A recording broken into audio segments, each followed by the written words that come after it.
Wapendwa baba zangu, mama zangu, kaka zangu, dada zangu, Karumna na Kanyanyazi, omukama mulungi ukuje bona omukama mulungi era sewewa. Wazo letu la leo, macho yasihame. Macho yasiame. Mwambie jirani yako, macho yasiame. Mwambie tena, macho yasiame. Mstari unaotuongoza ni kutoka Mathayo sura ya 13 mstari wa 30. Lakini alipouona upepo akaogopa, na alipoanza kuzama akalia akisema, Bwana niokoe. Macho ya Simoni Petro yaliama. Alikuwa anamtazama Yesu, lakini akahama, akatazama upepo, akaanza kuzama, akalia, akasema, Bwana niokoe. Swala letu, macho yasifanye nini? Yasiame. Macho yasiame. Katika maisha, macho yanaweza yakahama, yakatoka kwa Yesu, yakatoka kwa Mungu, yakatazama mawimbi, yakatazama tatizo. Usije hapa kumwambia Yesu kwamba nina tatizo kubwa, kwamba nina dhoruba kubwa, kwamba nina mawimbi makubwa, kwamba nina huzuni kubwa. Naomba liambie dhoruba, Yesu ni mkubwa, nitashinda. Makofi kwa Yesu. Wahale wanasema onwaneno mwango ni watambugu nyata. Yaani fanya urafiki na mkubwa, anamaliza matatizo ya kukosa kitoweo. Yesu ni mkubwa. Fanya urafiki na mkubwa, ni watambugu nyata. Mwambie jirani yako, Yesu na tambugu nyata. Yesu na tambugu nyata. Sasa sauti ya Yesu ilimwambia Petro, njoo. Aliona Yesu anatembea juu ya maji, akasema, niamuru na mimi nitembee juu ya maji. Yesu akasema, njoo. Akusema maneno mengi, njoo. NJOO. Petro alikuwa na imani ya kumtoa kwenye mtumbwi na akaanza kutembea, lakini alipotazama mawimbi, macho yalipohama, akaanza kuzama. Alisikia sauti ya njoo, lakini akasikia na kelele za mawimbi. Wale wana methali inasema, umituliza nyingi ujembwa, miruzi mingi umbabaisha mbwa. Umbabaisha mbwa. Uombe katika ibada hii miruzi isikubabaisha. Lakini naposema macho yasiame, kusema kweli na mawazo yasiame. Mwambie jirani yako, mawazo yasiame. Unajua, Petro aliingiwa hofu katika kufikiri. Hofu ni adui wetu namba moja. Mawazo yanaweza kama mimi sasa hivi nahubiri, lakini najua kuna wachache ambao mawazo yameama. Naweza nikaa hapa nahubiri, mwingine yuko nyumbani anafikiria mahindi yake, kuchua mahindi, kuyapeleka kusaga, lakini yuko hapa anafikiria mboga, akitoka hapo atakavyonunua. Mawazo yasiame. Mwambie jirani yako, mawazo yasiame. Kuna padri mzungu alikuwa na ndevu nyingi, na wakati anahubiri alikuwa hiyo kidevu kinatingishika hivi. Bibi mzee mmoja akaanza kulia machozi. Padri akafikiri mahubiri yangu leo yamempata, mpaka anatoa machozi. Walipotoka nje, anasema, ujambo mwanangu. Anasema, sijambo, nimekuona leo unatoa machozi. Mahubiri yangu yamekugusa. Niambie lilo kugusa. Akasema, ulipokuwa unahubiri unatingisha kidevu, nimemkumbuka mbuzi wangu mkubwa aliyekufa. Alikuwa na kidevu beberu. Kumbe yeye anahubiri, mawazo yako kwenye beberu. Anahubiri yako kwenye mbuzi wake mkubwa. Naomba leo utulie, uwe makini, mawazo yasifanye nini? Yasiame. Mawazo yasiame. Nina points 3 za kuwashirikisha katika mahubiri ya leo. Na inaposema mawazo yasiame, simaanishi kwamba unafumbia macho matatizo. Hapana. Tunatambua njaa, tunatambua matatizo labda ya ukosefu wa pesa, tunatambua changamoto za familia, lakini unasema licha ya matatizo haya Yesu yupo, tuko pamoja. Kwa hiyo pointi ya kwanza, usihamishe macho kutoka kwenye mtoa neno kwenda kwenye mtoa kelele au kitoa kelele. Unaona, Petro alikuwa na neno la Yesu njoo, lakini akahama. Aliposikia kelele akahama, yaani miruzi ya mawimbi, akahama, akatoka kwenye mtoa neno. Yesu ni mtoa neno la kukuimarisha, la kukujenga, usihame. Tatizo letu kubwa, tuna maneno mengi tunasikia yanatufanya tuame. Neno linasema njoo kanisani usali ni Jumapili, lakini neno lingine linasema hujafua nguo. Hilo ni neno jingine. Unakuta mtu anafanya nini? Anahama. Tumesikia somo la kwanza juu ya Elia. Palikuja sauti ya tetemeko, Mungu hayupo. Moto, Mungu hayupo.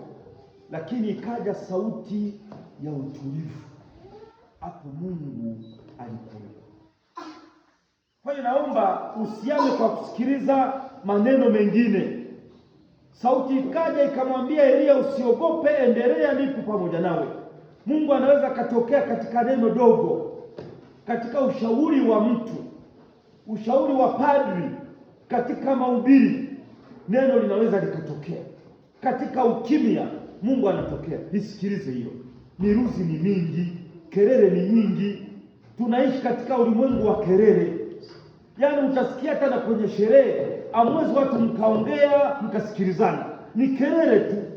Na kama wewe moyo wako una shida, yaani ile inavyopiga ni yaani tuko ulimwengu wa kelele, hataki kusikia sauti ndogo. Kelele za Facebook kelele za Instagram, kuna kelele nyingi. Tuko kwenye watu hawataki utulivu.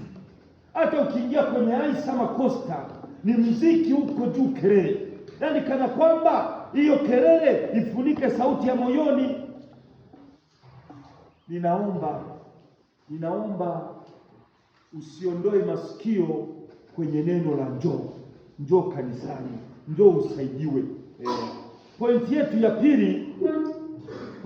pili,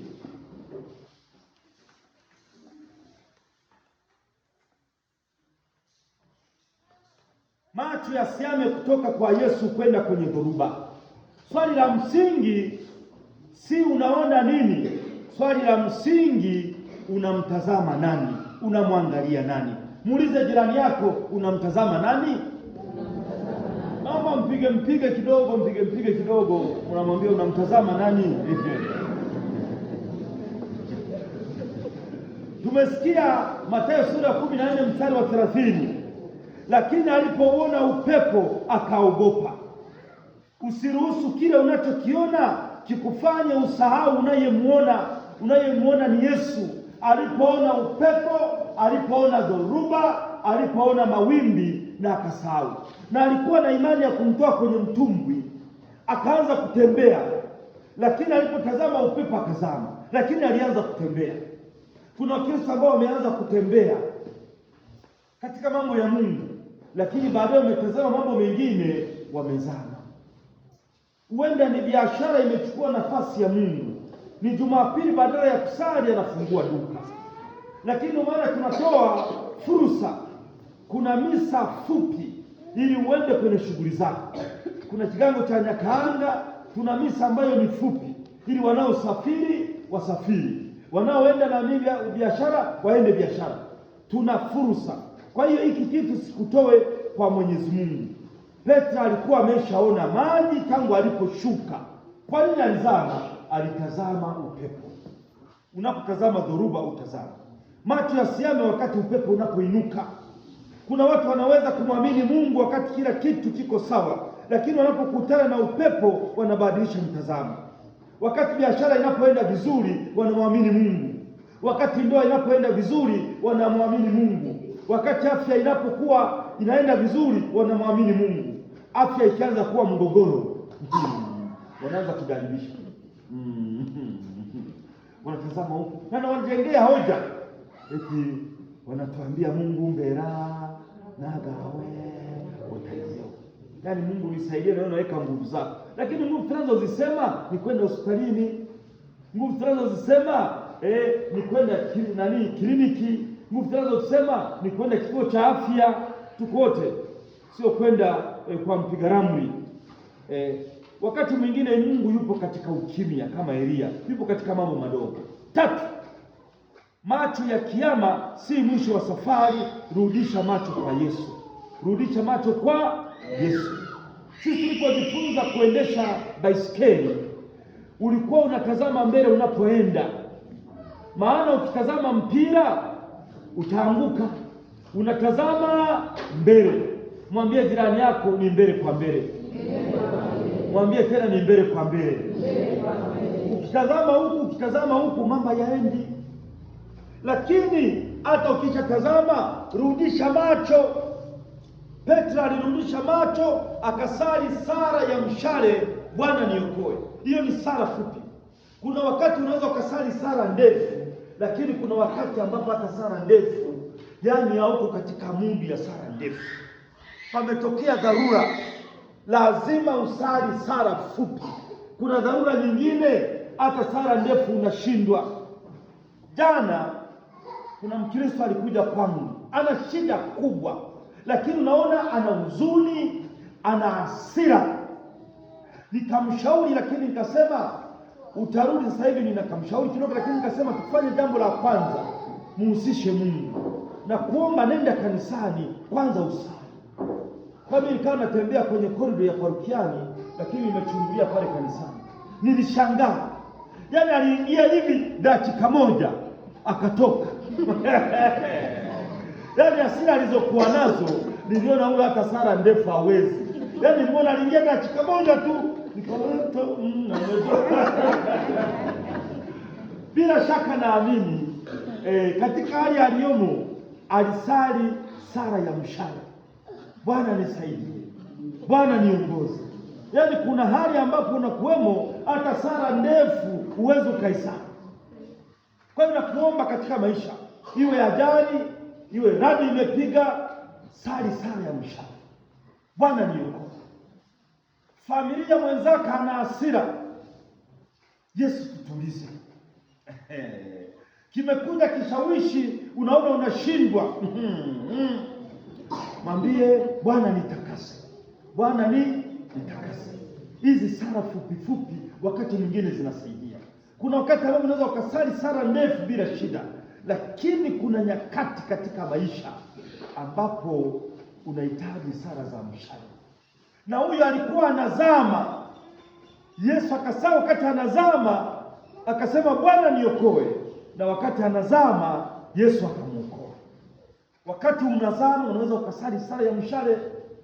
Wakati kishawishi kimekuja unaweza ukasali sala ya mshale, na Yesu akafanya nini? Akakuokoa.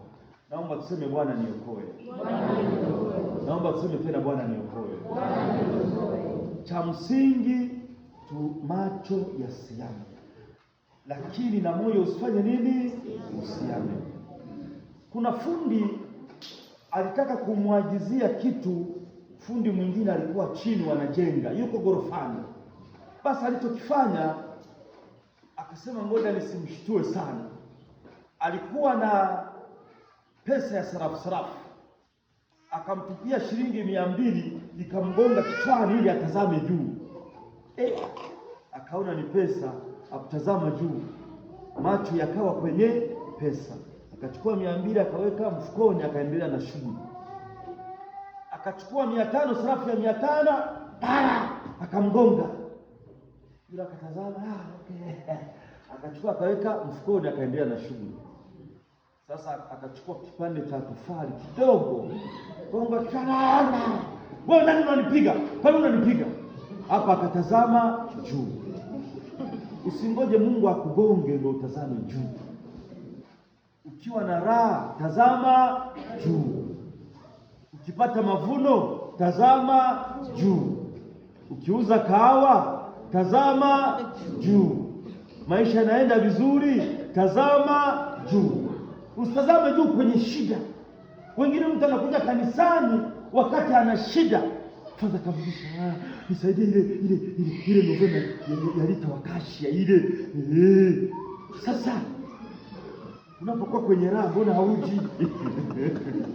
Mambo yanapoenda vizuri mbona hauji? Yanapoenda vibaya ndio unakaza lakini ni sawa, na penyewe ni vizuri, kaza twagire kwege shani za linali twagire kwege shani ze mirundi nyingi okukirawo kati watu kwetu ekubi amoyo nambi. Katika shida tazama juu, katika raha tazama juu. Macho yasiame, mawazo yasiame, tumsifu Yesu Kristo.